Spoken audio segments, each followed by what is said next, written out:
Bible विस्तार से। आप सबका बाइबल विस्तार से में स्वागत है। धर्म ग्रंथ का ज्ञान हमें ईश्वर के नजदीक पहुंचाता है।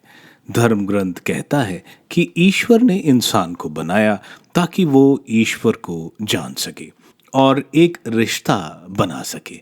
इसके लिए धर्म ग्रंथ को जानना जरूरी है। यही हमारी कोशिश है कि हम ईश्वर के ज्ञान में बढ़ें। बाइबल विस्तार से में हम पहले नए विधान से शुरू करेंगे। शुरू करने से पहले आइए हम ईश्वर से प्रार्थना करें। हे ईश्वर, हम आपका वचन पढ़ने जा रहे हैं। हमारे मन की आंखें खोलें ताकि हम प्रभु आपको जान सकें और एक आध्यात्मिक जीवन जिए आपके वचन के अनुसार। यह हम मांगते हैं प्रभु यीशु के नाम, आमीन। आज हम संत मार्कुस का अध्याय 6 पढ़ेंगे। अध्याय 5 तक हमने देखा प्रभु गलीली के पूरे प्रदेश और दूसरे इलाकों में भी ईश्वर के राज्य का संदेश दिया और लोगों से अबदूतों को निकाला। बीमारों को चंगा होना और मृतकों को जीवित होना हमने देखा। लोग प्रभु के इन कार्यों से काफी उत्साह में थे, हालांकि फरीसी और शास्त्रियों के खिलाफ होने के बावजूद। अब हम अध्याय 6 में देखेंगे क्या हुआ। चलिए प्रभु का वचन पढ़ते हैं। संत मार्कुस का सुसमाचार का अध्याय 6 वचन 1 से 6। अविश्वासी नाज़रेत। वहां से विदा होकर ईसा अपने शिष्यों के साथ अपने नगर आए। जब विश्राम दिवस आया तो वे सभागृह में शिक्षा देने लगे। बहुत से लोग सुन रहे थे और अचंभे में पढ़कर कहते थे, यह सब इसे कहां से मिला? यह कौन सा ज्ञान है जो इसे दिया गया है? यह जो महान चमत्कार दिखाता है वे क्या है? क्या यह वही बढ़ई नहीं है, मरियम का बेटा, याकूब, यूसुफ, यूदस और सिमोन का भाई? क्या इसकी बहनें हमारे ही बीच नहीं रहती? और वे ईसा में विश्वास नहीं कर सके। ईसा ने उनसे कहा, अपने नगर, अपने कुटुंब और अपने घर में नबी का आदर नहीं होता। वे वहां कोई चमत्कार नहीं कर सके। उन्होंने केवल थोड़े से रोगियों पर हाथ रखकर उन्हें अच्छा किया। उन लोगों के अविश्वास पर ईसा को बड़ा आश्चर्य हुआ। हम यहाँ देखते हैं प्रभु बड़े उत्साह के साथ अपने लोगों के बीच जाते हैं, जिनके बीच में प्रभु बड़े हुए हैं। नाज़रेत एक छोटा गांव था। तकरीबन 300 परिवार रहते थे जो एक दूसरे को आपस में जानते थे। प्रभु सैबत के दिन सिनेगॉग में धर्म ग्रंथ पढ़ते हैं। प्रभु की शिक्षा सुनकर यह सब अचंभे में पड़ गए। प्रभु की प्रज्ञा और ज्ञान को देखकर वह इस बात को हजम नहीं कर पा रहे थे कि प्रभु तो उनके बीच में रहने वाले एक साधारण व्यक्ति के तौर पर इन लोगों ने उनको देखा था। वे आपस में पूछते हैं कि यह शिक्षा प्रभु को कहां से मिली? प्रभु तो धर्म ग्रंथ की शिक्षा किसी शास्त्री या फरीसी से नहीं सीखा, फिर कहां से मिला? उन्हें नहीं मालूम था प्रज्ञा ज्ञान ईश्वर के पास है, जैसे यिर्मयाह के ग्रंथ अध्याय 10 वचन 12, डैनियल के ग्रंथ के अध्याय 2 वचन 20 में बोला गया है। ये लोग प्रभु को बड़ई का पुत्र कहकर पुकारते हैं। एक सामान्य काम करने वाला व्यक्ति उनको चिढ़ता कि प्रभु को इतना ज्ञान कहां से मिला। प्रभु के भाई बहनों के बारे में भी बोला गया है। यह प्रभु के सगे भाई नहीं है, क्योंकि यहूदी रिवाज में चचेरे और रिश्ते वालों को भाई बोला जाता है। यहाँ ये लोग प्रभु को बिल्कुल स्वीकार नहीं करते। उनके हिसाब से उनके गांव का ईश्वर के राज्य के बारे में कैसे बता सकता है? प्रभु यहाँ एक पुरानी कहावत बोलते हैं कि नबी अपने इलाके में, अपने घर में इज्जत नहीं पाता है। यही इज़राइल के पुराने विधान के नबियों के साथ हुआ था, जो हम यिर्मयाह और इसायाह के साथ देखते हैं। प्रभु को इनके अविश्वास को देखकर आश्चर्य होता है। यहाँ ज्यादा लोगों की चंगाई नहीं होती। ऐसा नहीं था कि प्रभु की चंगाई की शक्ति चली गई थी, बल्कि उनके विश्वास की कमी उनको ईश्वर के पास ला नहीं पाई। विश्वास मन का दरवाजा है जिसको अंदर से ही खोला जा सकता है। यहाँ लोगों ने दरवाजा बंद कर रखा था। दूसरा, यह भी दिखाता है जैसे ईसाइयाह के ग्रंथ के अध्याय 53 के वचन 2 में कहा गया है, वह हमारे सामने एक छोटे से पौधे की तरह, सूखी भूमि की जड़ की तरह बढ़ा। उसमें ना तो सुंदरता थी, ना तेज और ना आकर्षण ही। यह कथन प्रभु के बारे में पूर्ण होता है वहाँ कि प्रभु बहुत साधारण तरीके से इनके बीच में रहते थे। लोगों को ज्ञात हो ही नहीं पाया कि वह ईश्वर मसीहा हैं। जैसे नबी ईसाइयाह ने भविष्यवाणी की थी, उनको कोई पहचान नहीं पाएगा। प्रभु के लिए पाप मुक्ति महत्व रखती थी ताकि मानव जाति का मेल ईश्वर से हो पाए। वचन 7 से 13, बारों का प्रेषण। ईसा शिक्षा देते हुए गांव गांव घूमते थे। वे बारों को अपने पास बुलाकर और उन्हें अब दूतों पर अधिकार देकर दो दो करके भेजने लगे। ईसा ने आदेश दिया कि वे लाठी के सिवा रास्ते के लिए कुछ भी नहीं ले जाएं, न रोटी, न झोली, न फेटे में पैसा। वे पैरों में चप्पल बांधे और 2 कुर्ते नहीं पहने। उन्होंने उनसे कहा, जिस घर में ठहरने जाओ, नगर से विदा होने तक वहीं रहो। यदि किसी स्थान पर लोग तुम्हारा स्वागत न करें और तुम्हारी बात न सुने, तो वहां से निकलने पर उन्हें चेतावनी देने के लिए अपने पैरों की धूल झाड़ दो। वे चले गए। उन्होंने लोगों को पश्चाताप का उपदेश दिया, बहुत से अबदूतों को निकाला और बहुत से रोगियों पर तेल लगाकर उन्हें चंगा किया। प्रभु के साथ शिष्यों की ट्रेनिंग समाप्त हो गई। अब प्रभु उन्हें मछुआरों से मनुष्यों के मछुआरे बना रहे हैं। शिष्य प्रभु के साथ थे और अब उन्हें भेजा जा रहा है वह सब करने को जो प्रभु करते हैं। ये अकेले नहीं है बल्कि जोड़े में जाते हैं, क्योंकि अकेला कठिनाइयां और प्रलोभन में पड़ सकते हैं, वहीं साथी के साथ वे एक साथ प्रार्थना, एक दूसरे की मदद और हौसला बढ़ा सकते हैं। इसके साथ गवाही 2 लोगों की ही मानी जाती है, जैसा संहिता में विधि विवरण ग्रंथ के अध्याय 19 वचन 15 में बोला गया है। यहाँ प्रभु की शिक्षा एक शिष्य और दूसरा इसका साक्ष्य देगा। प्रभु ने उन्हें अबदूत आत्माओं से मुक्ति का अधिकार भी दिया था। प्रभु यहाँ प्रेरितों को रास्ते के लिए कुछ ना लेने को बोल रहे हैं। यह शायद उनके लिए आश्चर्यजनक होगा। उनको सिर्फ डंडा, जो जंगली जानवर से बचने और अधिकार का प्रतीक है, चप्पल और पवित्र तेल, कोई झोला नहीं। झोला इसलिए मना है क्योंकि वे अपनी सारी जरूरतों के लिए ईश्वर पर निर्भर रहें और दूसरों से चीजें इकट्ठा नहीं करें। वे ईश्वर का कार्य कर रहे हैं, ईश्वर इनका कार्य करेगा। जैसे फिलिपियों के नाम संत पौलुस के पत्र का अध्याय 4 वचन 11 से 13 बताते हैं। उनकी जरूरतें जहां वे जा रहे हैं वे पूरा करेंगे। इनके इस तरह के जीवन सुसमाचार को और लोगों को करीब लाएगा। इसलिए तो हम प्रेरित चरित्र के अध्याय 3 वचन 6 में देखते हैं, जब संत पेतरुस उस लंगड़े को बोलते हैं कि मेरे पास देने के लिए सोना चांदी नहीं, लेकिन मैं प्रभु यीशु के नाम पर बोलता हूं कि उठ खड़े हो जाओ। यहूदी रिवाज में जो भी अतिथि आते हैं उनका सत्कार किया जाता है। प्रभु भी शिष्यों को बोलते हैं कि अलग अलग घर में ना रहें, बल्कि एक ही घर में रहें। दूसरे घरों में रहने से प्रतियोगिता की भावना बढ़ेगी और एक जगह रहने से वे एकाग्रत मन से प्रभु की शिक्षा फैला सकते हैं। प्रभु आगे बोलते हैं कि जो उनका स्वागत नहीं करेंगे, यानी जो प्रभु का सुसमाचार नहीं सुनेंगे, वह अनंत जीवन से वंचित रहेंगे।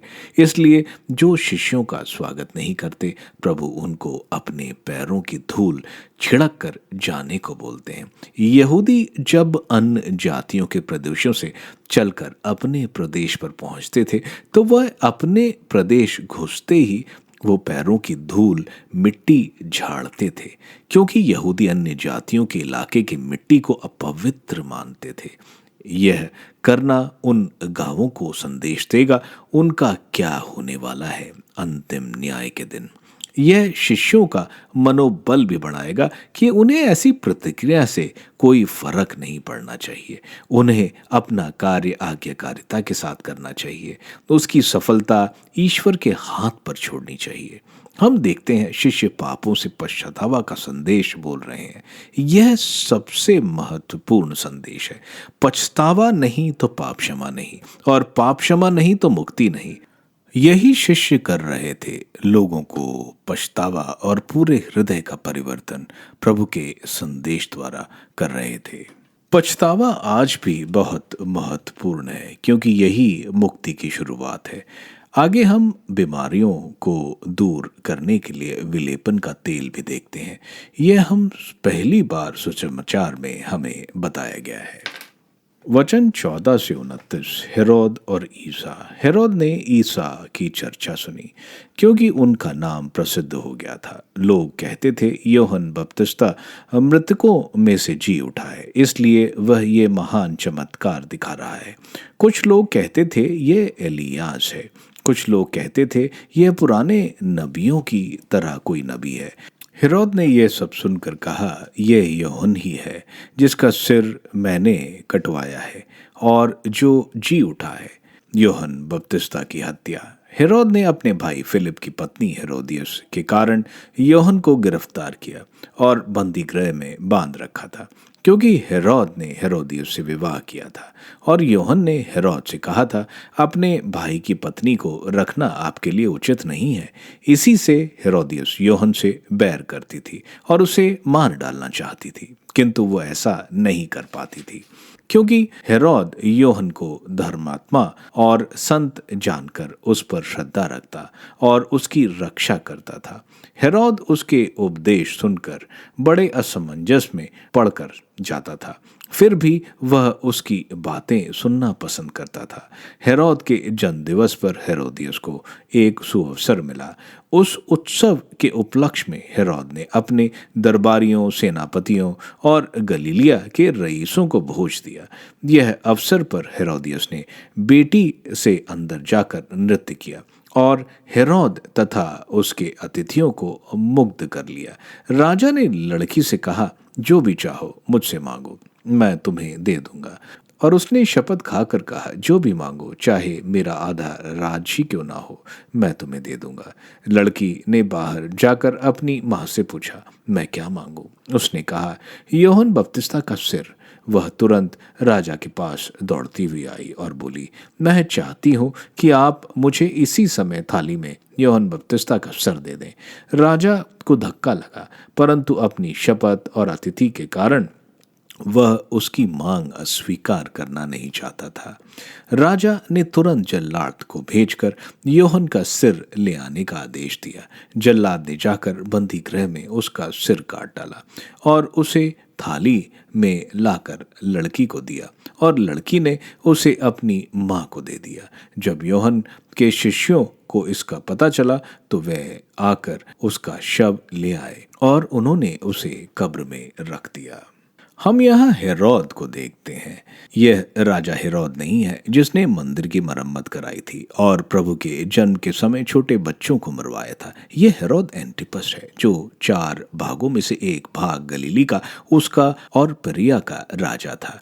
इसको रोम ने नियुक्त किया था। इसने हेरोदियस नाम की स्त्री, जो इसकी भतीजी थी, उससे शादी कर रखी थी। हेरोदियस की शादी फिलिप हेरोद, जो हेरोद एंटिपस का सौतेला भाई था, उससे हुई थी। दोनों हेरोदियस और हेरोद एंटिपस ने अपनी पहली पति और पत्नी को तलाक देकर आपस में शादी कर ली थी।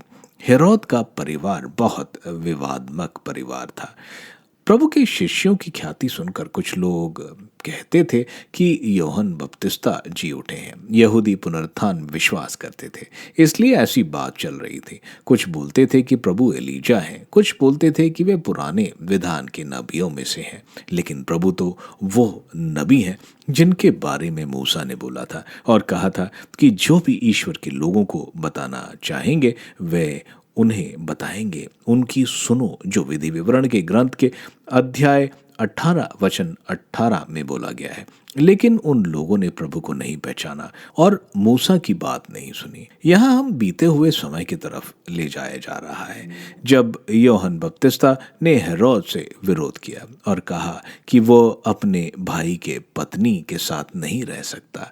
हमें मालूम है, संहिता में लिखा है, जब तक किसी का भाई मर न जाए और वो निसंतान हो, तो उसके मृत भाई के लिए, नाम के लिए, उसके भाई की पत्नी से विवाह कर सकता है। दूसरा, हेरोद और हेरोदियस दोनों ने अपने पहले पति और पत्नी को तलाक दिया था और एक दूसरे से शादी कर ली थी।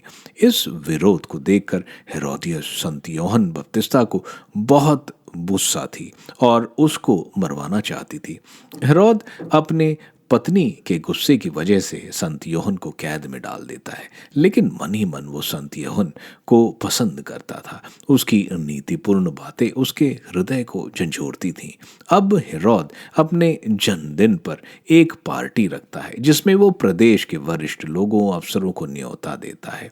यहाँ नाचने के लिए हेरोदियस की बेटी, जिसका नाम सलोमी था, जो हेरोदियस के पहले विवाह से हुई थी, यहाँ सलोमी का अश्लील नाच, जो इन शराब के नशे में डूबे लोगों को बहुत अच्छा लगता है। इससे प्रसन्न होकर हेरोद सलोमी को बोलता है, मांगो, अगर तुम मेरा आधा राज्य भी मांगोगी मैं दूंगा। वास्तव में वो राज्य बांट नहीं सकता, राज्य तो रोम के अधिकार में है, लेकिन वह कहना चाहता था कि जो भी मांगोगी मैं दूंगा। सलोमी भागकर अपनी माँ को पूछती है। यही मौका हेरोदियस इंतजार कर रही थी और वह संत यूहन्ना बपतिस्ता का सर तुरंत मांगती है, बिना हेरोद को सोचने का भी समय दिए। हेरोद बहुत दुखी होता है। वह संत यूहन्ना को कभी मारना नहीं चाहता था, लेकिन इतने लोगों के सामने उसने कसम खाई थी, इसलिए वह इसके हुक्म देता है और संत यूहन्ना बपतिस्ता का सर सलोमी अपनी माँ हेरोदियस को देती है। यह वाक्य हमें दिखाता है कैसे एक पाप जो व्यभिचार से शुरू होता है, हत्या तक पहुंच जाता है। वचन 30 से 44, रोटियों का चमत्कार। प्रेरितों ने ईसा के पास लौटकर उन्हें बताया कि हम लोगों ने क्या क्या किया है और क्या क्या सिखलाया है। तब ईसा ने उनसे कहा, तुम लोग अकेले ही मेरे साथ निर्जन स्थान चले आओ और थोड़ा विश्राम कर लो, क्योंकि इतने लोग आया जाया करते थे कि उन्हें भोजन करने की भी फुर्सत नहीं रहती थी। इसलिए वे नाव पर चढ़कर अकेले ही निर्जन स्थान की ओर चल दिए। उन्हें जाते देखकर बहुत से लोग समझ गए कि वह कहाँ जा रहे हैं। वे नगर नगर से निकलकर पैदल ही उधर दौड़ पड़े और उनसे पहले ही वहां पहुंच गए। ईसा ने नाव से उतरकर एक विशाल जनसमूह देखा। उन्हें उन लोगों पर तरस आया, क्योंकि वे बिना चरवाहे की भेड़ों की तरह थे और वह उन्हें बहुत सी चीजें की शिक्षा देने लगे। जब दिन ढलने लगा तो उन्होंने शिष्यों को उनके पास आकर कहा, यह स्थान निर्जन है और दिन ढल चुका है, लोगों को विदा कीजिए, जिससे वे आसपास की बस्तियों और गांवों में जाकर खाने के लिए कुछ खरीद लें। ईसा ने उन्हें उत्तर दिया, तुम लोग ही उन्हें खाना दे दो। शिष्यों ने कहा, क्या हम जाकर 200 दिनार की रोटियां खरीद लें और उन्हें लोगों को खिला दें? ईसा ने पूछा, तुम्हारे पास कितनी रोटियां हैं? जाकर देखो। उन्होंने पता लगाकर कहा, 5 रोटियां और 2 मछलियां। इस पर ईसा ने सबको अलग अलग टोलियों में हरी घास पर बैठने का आदेश दिया। लोग 100-100 और 50-50 की टोलियों में बैठ गए। ईसा ने वे 5 रोटियां और 2 मछलियां ले ली और स्वर की ओर आंखें उठाकर आशीष की प्रार्थना पड़ी। वे रोटियां तोड़ तोड़ कर शिष्यों को देते गए ताकि वे लोगों को परोसते जाएं। उन्होंने उन 2 मछलियों को भी सब में बांट दिया। सभी ने खाया और खाकर तृप्त हो गए। रोटियों और मछलियों के बचे हुए टुकड़ों से 12 टोकरे भर गए। रोटी खाने वाले पुरुषों की संख्या 5000 थी। इस भाग में हम देखते हैं शिष्य वापस आते हैं। वे थके हुए हैं, गांवों में प्रचार करके अब प्रभु के पास अपनी थकान मिटाने। प्रभु उनकी शारीरिक जरूरतों को समझते थे। प्रभु की उपस्थिति में हमारी सारी थकान मिट जाती है। लेकिन प्रभु के शिष्यों ने जो पछतावा का संदेश दिया था, उसका फल हम यहाँ देखते हैं। लोग बड़ी भीड़ में उनके पास आ रहे थे। इससे पहले हमने दावत देखी हेरोद के किले में, जहां सिर्फ अमीर आमंत्रित थे, जहां खाना खानसामों ने बनाया, जहां अश्लीलता दिखाई जा रही थी और जहां मौत का तांडव हो रहा था। अब प्रभु एक दावत दे रहे हैं जहां सब आमंत्रित हैं, गरीब, असहाय, जहां प्रभु अपने हाथों से रोटी दे रहे हैं और यहाँ धार्मिकता का संदेश दिया जा रहा है। यहाँ मौत नहीं, सबको अनंत जीवन मिल रहा है। प्रभु यहाँ इतनी बड़ी भीड़ देखकर गुस्सा नहीं होते, बल्कि करुणा और अनुकंपा से भर जाते हैं कि ये लोग बिना चरवाहे की भेड़ें हैं, बिना चरवाहे की भेड़ें गुम जाएंगी, ये भेड़ें दुश्मन की द्वारा शिकार बना ली जाएंगी। संत मार्कुस यहाँ बताना चाह रहे हैं कि प्रभु ही भले गडेरिया हैं। जैसे ईसाइयाह के ग्रंथ में अध्याय 40 वचन 11 में प्रभु बोल रहे हैं कि वे स्वयं इन लोगों के चरवाहे बनेंगे। यहाँ 5,000 लोगों का रोटियों का जो चमत्कार है, हम चारों सुसमाचारों में देखते हैं। ये लोग एक निर्जन जगह पर हैं, जैसे पुराने विधान में मिस्र से निकलकर इजरायली मरुभूमि में थे। यहाँ कुछ नहीं था, खाने को प्रभु ने उनको मन्ना खिलाया और ये लोग तृप्त हो गए। इसके बाद हम देखते हैं इजरायली मन्ना से ऊब गए और वे कुछ मांसाहारी खाना चाहते थे। वे मूसा को इस पर कोसते हैं कि वे तो मिस्र में ही भले थे। मूसा द्वारा प्रभु को बताए जाने पर प्रभु ने बटेरों को पूरे कैंप को खाने के लिए प्रदान किया। यहाँ ये शिष्य प्रभु को पहचान नहीं पाते कि ये वही ईश्वर हैं जिन्होंने रेगिस्तान में स्वर्ग से इनको रोटी दी थी। वे प्रभु को इनको वापस भेजने को बोलते हैं, क्योंकि इनको खाना खरीदना 1 साल की तनख्वाह को खर्च करने के बराबर है। लेकिन उन्हें नहीं मालूम था कि प्रभु के पास जो आया उसे बिना पैसे प्रभु खिलाते हैं। उनका सवाल, इतने लोगों को हम कैसे खिलाएंगे? मूसा को ईश्वर का सवाल कि इतने लोगों को मांस कहाँ से खिलाएं? प्रभु या उनको बोलते हैं, तुम्हारे पास जो भी है वो ले आओ, प्रभु को दो, वो उसको बढ़ाएंगे। यहाँ प्रभु इन लोगों को पंक्तियों में बिठाते हैं और वहां हम देखते हैं बहुत अच्छी घास भी थी। जैसे स्रोत ग्रंथ के 23वें स्रोत में बोला गया है कि ईश्वर मुझे हरे मैदानों में लाता है। प्रभु यहाँ उनको 100 और 50 की पंक्तियों में बिठाते हैं। जैसे निर्गमन ग्रंथ में इज़राइल के 12 कुलों प्रभु के निवास स्थान के इर्द गिर्द रहते थे। प्रभु रोटी को आकाश की तरफ उठाते हैं, धन्यवाद की प्रार्थना बोलते हैं और रोटी और मछली शिष्यों को देते हैं, जो लोगों को खिलाते हैं और सब लोग खाते हैं और पूरी तरह तृप्त होते हैं, शारीरिक और आत्मिक तौर पर। प्रभु के साथ हमें ज़रूरत से ज़्यादा मिलता है। यही हम देखते हैं 12 बड़े टोकरे भरे गए, जो टुकड़े बटोरे गए थे। यह 5,000 पुरुषों ने खाना खाया। महिलाओं और बच्चों की संख्या नहीं बताई गई। उनको मिला के अगर हम जोड़ें तो तकरीबन 20,000 लोगों ने प्रभु का भोज खाया। वचन 45 से 52।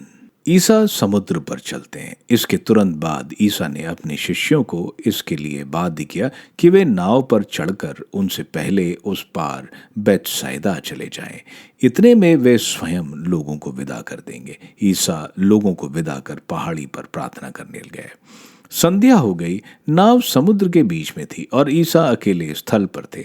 ईसा ने देखा कि शिष्य बड़े परिश्रम से नाव रखे रहे हैं, क्योंकि वायु प्रतिकूल थी। इसलिए वे रात के लगभग चौथे पहर समुद्र पर चलते हुए उनकी ओर आए और उनसे कतरा कर आगे बढ़ना चाहते थे।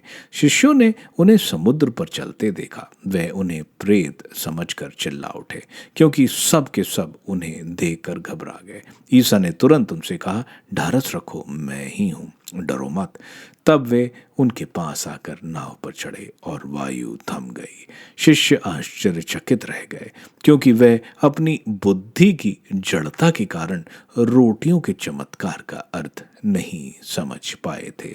हम ये किस्सा सारे सुसमाचारों में एक के बाद ही देखते हैं। 5,000 लोगों को रोटियों खिलाने के बाद पानी पर चलना, 5,000 लोगों को खाना खिलाना ये कौन है? इसके बाद हम देखते हैं प्रभु एकांत में पहाड़ पर ईश्वर से प्रार्थना करने जाते हैं और अपने शिष्यों को बेतसैदा जाने को बोलते हैं। हम प्रभु को पहाड़ी पर पूरी रात प्रार्थना में बिताते देखते हैं। प्रभु ईश्वर की इच्छा, ताकि पूरी आज्ञाकारिता से प्रभु ईश्वर की इच्छा पूरी कर सके। वहीं हम देखते हैं बिना प्रभु के शिष्य परेशानी में है। तूफान आया है और जितनी भी जोर से ये लगा रहे हैं, लेकिन इनकी नाव आगे नहीं बढ़ रही है।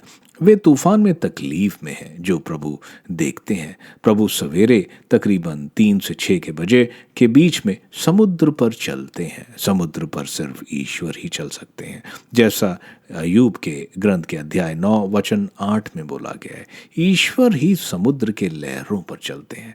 हम यहाँ एक आश्चर्यजनक बात देखते हैं, प्रभु उनको देखकर आगे निकल जाते हैं। ये इसलिए कि वे प्रभु ईश्वर हैं, उनकी महिमा देखी नहीं जा सकती। जैसे मूसा के ईश्वर दर्शन में हम देखते हैं, मूसा जब छुपे हुए थे तो वो ईश्वर को आगे जाता देखते हैं। निर्गमन ग्रंथ के अध्याय 34 वचन 6 में एलिजिया के सामने ईश्वर निकलते हैं। राजाओं के पहले ग्रंथ अध्याय 19 वचन 11 में प्रभु हम देखते हैं आगे निकल जाते हैं। उसी तरह प्रभु ईश्वर उनकी नाव के आगे निकलते हैं। ये शिष्य चिल्लाते हैं भूत, प्रभु यहाँ उनको बोलते हैं डरो नहीं, मैं हूँ। प्रभु नाव पे चढ़ते हैं और आंधी बिल्कुल थम जाती है। वे बहुत आश्चर्यचकित होते हैं। शिष्य प्रभु के 5,000 लोगों को रोटी खिलाना, पानी पर चलना, शिष्यों को बताना कि प्रभु मैं हूँ जो ईश्वर को संबोधित करता है, और तूफान पर काबू, यह सब ईश्वर ही कर सकते हैं। लेकिन इनके हृदय कठोर थे, इसलिए ये समझ नहीं पा रहे थे कि प्रभु ईश्वर हैं। वचन 53 से 56।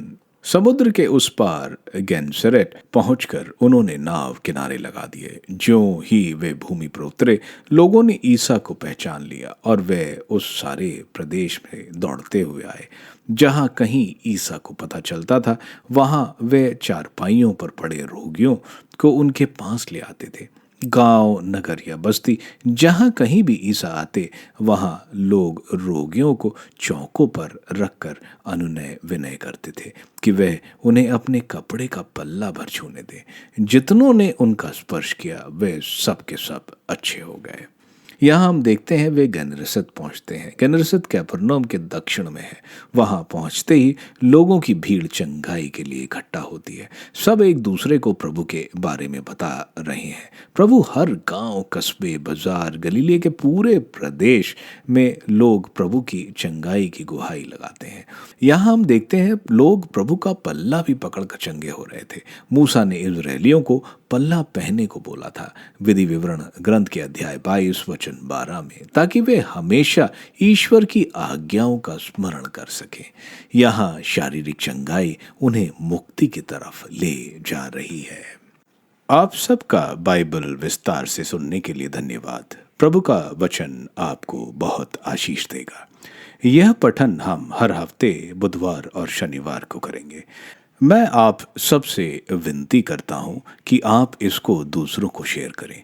प्रभु का वचन स्वयं प्रभु यीशु है। इनको शेयर करने वालों को ईश्वर की आशीष जरूर प्राप्त होगी। मैं आप सबका अगले एपिसोड में बेसब्री से इंतजार करूंगा। धन्यवाद।